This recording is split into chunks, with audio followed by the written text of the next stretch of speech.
पगला के मानते के दुख एकर जमाते के चुप करते के जब कानते विधाता हो चुप करते के जब कानते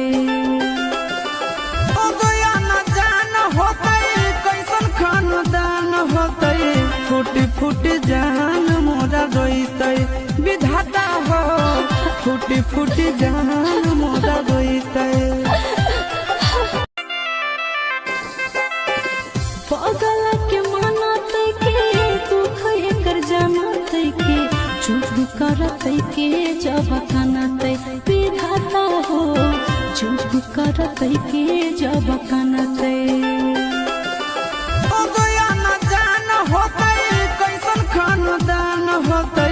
फूट फूट जान मोरा रोइतै